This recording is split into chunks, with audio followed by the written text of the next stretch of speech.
I definitely think there needs to be a collaborative process when you're developing curriculum that's going to be put in the public schools.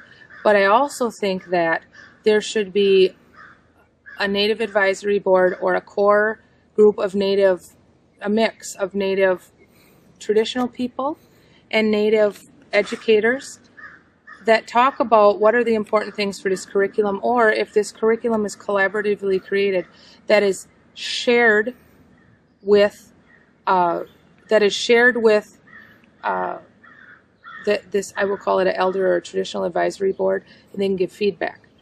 Because I think there needs to be a space within the collaborative process where there is some critical feedback. You can tell just from working on various projects you've had that have Native and non-Native, there are different levels, just like with whites. There are different levels of social justice commitment or critical frameworks that people bring. Some people don't want to rock the boat as much. Others say, hey, what about this, this, and this? So it's important you have diversity amongst not only the Native, non-Native collaborators, but when you get feedback that there's diversity, age diversity, gender diversity, level of education diversity, hardcore traditional elders versus maybe elected officials or teachers, and also philosophical diversity, if you really want to get at this. Because if you have a conservative traditional Indian versus a liberal traditional Indian, you know what I'm saying, they're going to give you different types of feedback on the curriculum that's produced. One thing I think is missing though, so besides this collaborative process to create curriculum, you need to have, again, building relations and trust so you can have a safe space, because a lot of time no one wants to talk about race. It's overt. There's not a lot of overt racism. It's mostly covert, mostly stereotypes that people are nervous to talk about. So you have to create a project and an atmosphere. Like people know me as, ask me whatever you want about Indians and I'll tell you, you know, and we can laugh about it, but you'll get a real answer from me. You don't have to be politically correct. You know, I've had some big say, Nicole is Native American, and you just know they're condescending, politically correct, very evasive. I want to talk here. I want to know what you're about, because we're more alike than we're more different, even if you look at blood quantum or blood type, you know, across the races, if you want to look at it biologically, correct? So that being said, just call me Nikki, or just say that Muncie girl, or whatever. My point is, you don't have to be politically correct. So when you're doing this collaborative process, you got to create that kind of space so people can feel okay.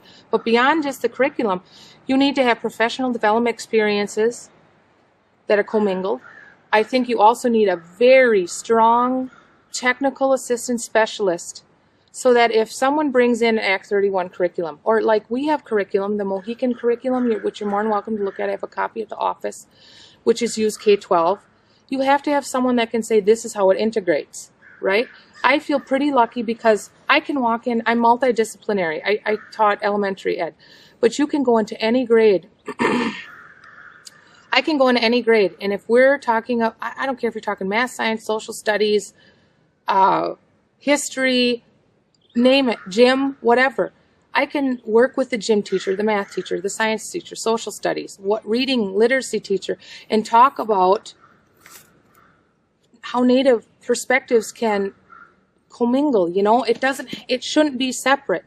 It should be, especially if you're serving Natives, that experience should be in the classroom. If you're serving poor folks and you're talking about the Civil War, don't just talk about the generals who probably were at a higher socioeconomic level. You need to talk about the poor folks. I mean, let's look at Les Mis if you want to. The experience of the poor folks were very different than the experiences of the ruling class. You know, so to me, it's just bringing in another human perspective to the subject that you teach. So what I'm saying is, beyond this collaborative process, we need to move into someone who's very skilled at making it work for not only the institutional culture and environment that it might be brought to, but also with the personalities that might be carrying it out. And also just finding places where there's a common philosophy or perspective that every voice matters. And if that does, then if you're teaching about putting payloads into outer space, don't just talk about John Armstrong, or I don't even know John, you know what I'm saying. What is the name of the astronaut? Talk about our Native astronauts, you know, talk about, you know, there should be many voices in that room, or women, you could say. You know, so you just, to me, it's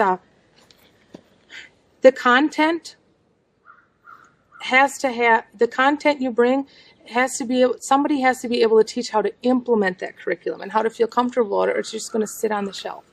You know, often like in the Menominee classrooms or Oneida or Ho-Chunk, I work on a Ho-Chunk project. We have to work with a lot of non-native English-speaking teachers who have tons of Indian kids in their classroom. So, you know, it's not just, okay, it's Indian Day, or okay, we're having a powwow. We teach them how to say Kolamausi. And so when I see a white teacher or a white superintendent, and if I'm in the Bowler School District, I'll go Kolamausi. They know how to say Nolamausi. Why? Because when we taught our curriculum, we did a talking circle, but we hugged left side to left side, because then your hearts touch. And I went Kolamausi, and the non-Indian went Nolamausi. Kolamausi means, hello, how are you? Nolamausi means, I'm fine, thank you. So just little greetings, just little ways that you can integrate it are as important in making feel comfortable about integrating a full-blown curriculum. Otherwise, they become the outside. You know, the non-Indians become the outsiders, the very thing that the Indians don't want to have happen to them.